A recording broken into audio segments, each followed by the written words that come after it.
Hello viewers, कैसे हैं आप। इससे पहले कि हम सिगमंड फ्राइड की साइकोएनालिसिस थ्योरी के बारे में पढ़ें और उसके लेवल्स, माइंड के लेवल्स के बारे में कि उसने जो माइंड के 3 लेवल्स बताए, उससे पहले मैंने अगले दिन बड़ी एक इंटरेस्टिंग एक फैक्ट सुना और बड़ा ही मेरे लिए बड़ा ताज्जुब की बात थी कि आइंस्टाइन के बारे में, जिसका आईक्यू लेवल कोई 180-90 के करीब था। अब 180-90 और उसने दुनिया में बहुत सारी ऐसी थेरीज पेश की कि उसके बारे में कहते हैं कि he was the most intelligent person of the universe.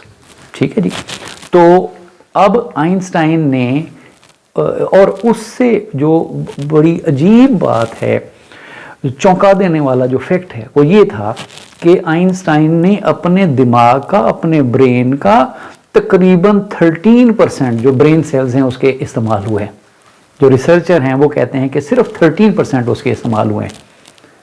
तो ये देखें कि कुदरत ने हमारा जो दिमाग है वो कितना रिच बनाया है और उसके अंदर कितना बड़ी कैपेसिटी है। इसी को लेके सिगमंड फ्राइड का जो साइकोएनालिसिस है उसमें जो लेवल्स ऑफ माइंड वो बताता है, उसको अगर उसका मुताला करें तो वो उसने उसी बात को जो मैंने शुरू में आइंस्टाइन के बारे में बताई, उसको वो प्रूव कर रहा है। अब देखते हैं कि वो कैसे प्रूव कर रहा है। वो कहता है कि माइंड के 3 लेवल्स होते हैं। सबसे जो पहला लेवल है वो उसको कहता है कॉन्शियस माइंड, जो हम सोचते हैं, जो हम बात करते हैं, जो हमारी मेमोरी है, वो जो मेमोरी का वो हिस्सा जिसका हम इजहार कर सकते हैं, जिसके बारे में हमारी जान पहचान, सोच, सूझबूझ, हमारी अकल, हमारी अंडरस्टैंडिंग, तो वो थोड़ा सा एक हिस्सा है। ठीक है जी, वो एक छोटा सा हिस्सा है। उसके बाद वो दूसरा जो लेवल बताता है वो बताता है सबकॉन्शियस या प्री कॉन्शियस भी उसको कहते हैं। तो उसके बाद जो हमारी सोच समझ होती है, सूझबूझ, उसके बाद जो दूसरा पार्ट है वो सबकॉन्शियस का, वो होता है कि थोड़ा बहुत हम वो कोशिश करने से, थोड़ा बहुत जो है ना वो जोर लगाने से, थोड़ी बहुत कोशिश उसके अपने दिमाग के ऊपर सोच विचार करने के बाद हम सबकॉन्शियस माइंड तक पहुंच जाते हैं, या प्री कॉन्शियस माइंड तक जो है ना वो हमारी रसाई है, हम पहुंच जाते हैं। उसके लिए थोड़ी सी मेहनत लगती है, तो वहां तक भी हमारी रसाई है। लेकिन सिगमंड फ्राइड के मुताबिक जो हमारे दिमाग का जो बहुत बड़ा एक हिस्सा है वो अभी तक अनएक्सप्लोर्ड है। और सिगमंड फ्राइड चाहता है, उसने जो लेवल्स ऑफ माइंड बताए, उसने उसकी जो ख्वाहिश है वो चाहता है कि जो अनकॉन्शियस माइंड है, वो तीसरे लेवल को कहते हैं कि ये अनकॉन्शियस माइंड है, ये अनकॉन्शियस है। वो इसको मिसाल देता है समंदर में एक आइसबर्ग की तरह। अब आइसबर्ग का जो थोड़ी सी उसकी टिप होती है वो समंदर के ऊपर होती है, और उसके बाद कुछ ऐसा हिस्सा होता है जो थोड़ा बहुत वो कभी ऊपर आ जाता है, कभी गायब हो जाता है। तो वो मतलब सरफेस से थोड़ा सा नीचे होता है। और जो आइसबर्ग है उसका एक पहाड़ नुमा जो एक स्ट्रक्चर है वो नीचे होता है, वो कभी ऊपर आता ही नहीं है। तो अनकॉन्शियस माइंड को वो इस तरह से एक्सप्लेन करता है कि हमारे माइंड का जो बहुत बड़ा एक हिस्सा है वो अनकॉन्शियस माइंड के ऊपर मबनी है।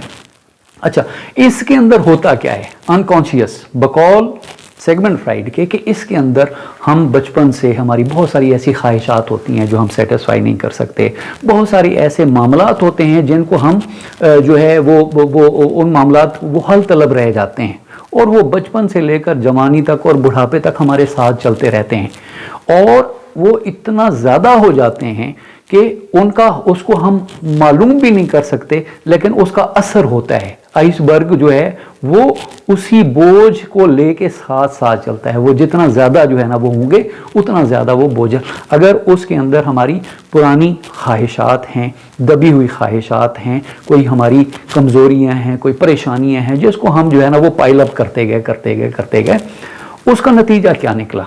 उसका नतीजा ये निकला कि आदमी डिप्रेशन का शिकार, हाइपरटेंशन का शिकार, मेंटल जो है ना वो बहुत सारी मेंटल बीमारियों का वो शिकार हो जाता है। तो सिगमंड फ्राइड चाहता था कि हम इसको एक्सप्लोर करें।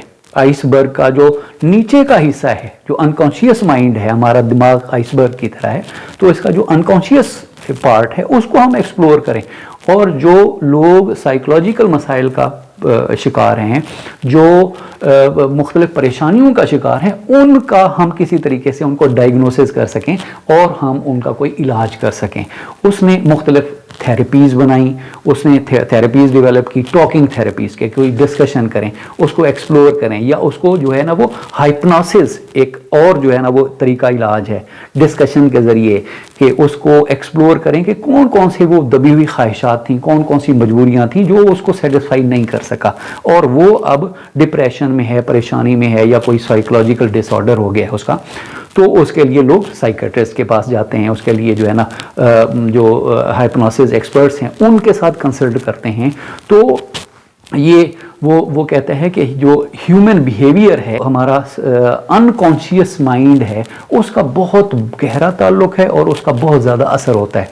अगर हम उसको जान जाएं, उसको हम एक्सप्लोर करें, और वो जब दबी हुई ख्वाहिशात हैं और वो जो मसाइल हैं, हम अगर उन तक हमारी रसाई हो जाए। कुछ लोग होते हैं जिसको हम कह सकते हैं कि वजदान की कैफियत है, या उसको ज्ञान हम कह सकते हैं, उसको जो है ना वो हम ऐसी कैफियत कह सकते हैं। वो लोग सिर्फ वो चंद एक लोग होते हैं जो इस जगह तक पहुंचने के काबिल होते हैं, और जो वो जो आइसबर्ग का बहुत बड़ा हिस्सा जो छुपा हुआ है वो वहां तक पहुंचने के काबिल हो जाते हैं। तो इस तरह से जो सिगमंड फ्राइड की जो थेरीज़ हैं, बड़ी बेहतरीन किस्म की थेरीज़ हैं, उनको पढ़ें तो हमें लगेगा कि ये अपने ज़माने का बहुत ही इंटेलिजेंट और सुपर इंटेलिजेंट किस्म का इंसान था, जिसने इस किस्म के जो स्कूल ऑफ थॉट हैं उसके बाद बड़ा इसके ऊपर क्रिटिसिज्म भी बहुत हुआ, और इसके ऊपर जो है ना वो बहुत सारे लोगों ने जो इसी के स्टूडेंट्स थे, बल्कि इसकी बेटी थी और इसके अलावा और भी बहुत सारे जो इसके स्टूडेंट्स थे, वो इसके कुछ थॉट्स के ऊपर क्रिटिसिज्म भी करते हुए मिलते हैं। तो thank you very much for watching and listening my video. अगर आपको वीडियो पसंद आई है तो प्लीज़ इसको शेयर करें और मेरे चैनल को सब्सक्राइब करें। Thank you very much.